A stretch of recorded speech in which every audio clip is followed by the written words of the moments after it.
बात करें निशा रावल और करण मेहरा की, तो इन दोनों का डिवोर्स केस जो है फ़िलहाल केस जो है वो कोर्ट में चलता हुआ नज़र आ रहा है। और पिछले साल इन सारी चीज़ों की मई महीने में शुरुआत हुई थी, जब डोमेस्टिक वायलेंस का, मार पिटाई का, ये सारी चीज़ों का बड़ा इल्ज़ाम जो है लगाया निशा रावल ने ऑन करण मेहरा, और जिसके बाद करण मेहरा ने अपनी चुप्पी बनाए रखी। और अब 14 महीनों के बाद उन्होंने कुछ वक्त पहले अपनी चुप्पी तोड़ी और उन्होंने बताया सामने आकर कि किस तरीके से बेसिकली करण मेहरा के पूरे परिवार के अगेंस्ट केस फाइल किया है निशा ने, जबकि वो कहती है कि उन्होंने ऐसा कुछ भी नहीं किया है।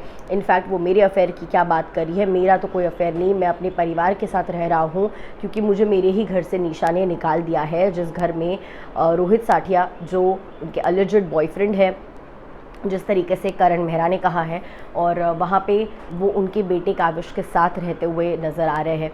बहुत सारी चीज़ों पर बड़ा खुलासा किया है करण मेहरा ने, और निशा रावल ने अपनी चुप्पी बनाए रखी थी, लेकिन अब फाइनली उन्होंने प्रेस कॉन्फ्रेंस लेकर अपनी चुप्पी तोड़ी है और बड़ा बयान दिया है, और अपने रिलेशनशिप के ऊपर, रोहित साठिया के साथ उनके रिलेशनशिप पर बड़ा खुलासा करते हुए नज़र आई है निशा रावल। चलिए आपको बताते हैं क्या कुछ हुआ। आप देख रहे हैं फीफा फूज में हूँ, आपकी होस्ट एंड दोस्त बदांगी करने। करण मेहरा ने अपनी चुप्पी तोड़ते हुए कहा कि ये मेरे पे इल्ज़ाम लगा रही थी निशा कि मेरा अफेयर है बेसिकली, और मेरा कोई एक्स्ट्रा मैरिटल अफेयर चल रहा था काफ़ी लंबे समय से, लेकिन सच्चाई तो ये है कि मेरा ऐसा कोई भी अफेयर नहीं चल रहा था।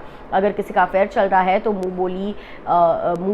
बोली बहन बनती है वो रोहित साठिया की, लेकिन कहीं ना कहीं दोनों रिलेशनशिप में है, दोनों एक दूसरे को डेट कर रहे हैं, और मेरे ही घर में वो रह रहा है, even though he is a married man himself. उनकी वाइफ लखनऊ में रहती है और वो यहाँ पे रहता है। अब इसके ऊपर निशा रावल और रोहित साठिया दोनों ही चुप थे, दोनों ने कुछ भी नहीं कहा, लेकिन अब फाइनली निशा रावल ने अपनी चुप्पी तोड़ी है और बड़ा बयान दिया है अपने रिलेशनशिप पर रोहित साठिया के ऊपर।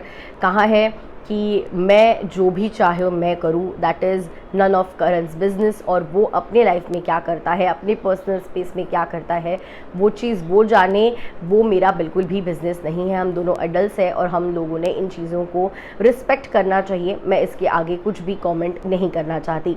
लेकिन ये जब सवाल आया, तब अब नेटिजन्स जो है उल्टा सवाल करते वक्त नज़र आ रहे हैं निशा रावल को कि अभी जब तुम्हारे पे बात आई तब तुम चाहती हो कि रिस्पेक्ट बना रहे और किसी के ऊपर उंगली ना उठाए, लेकिन पहले तो आप ही ने उंगली उठाई थी करण मेहरा के ऊपर कि करण का किसी और के साथ अफेयर है। तो अगर तुम करण को डिफेम कर रही हो, तो करण अगर तुम्हें डिफेम करे तो क्यों नहीं कर सकता। जब अपने पे बात आती है तब मॉरल्स और वैल्यूज़ की याद आती है, लेकिन जब दूसरों के ऊपर पिन पॉइंट करते हो तब याद नहीं आती क्या। इस तरीके से फ़िलहाल नेटिजन्स जो है वुमेन कार्ड प्ले करने का बड़ा इल्ज़ाम जो है निशा रावल पे लगा रही है, और कहीं ना कहीं लोग कह रहे हैं कि कहीं निशा रावल ने इनडायरेक्टली ही सही, लेकिन रोहित साठिया के साथ अपने रिश्ते को एक्सेप्ट तो नहीं किया।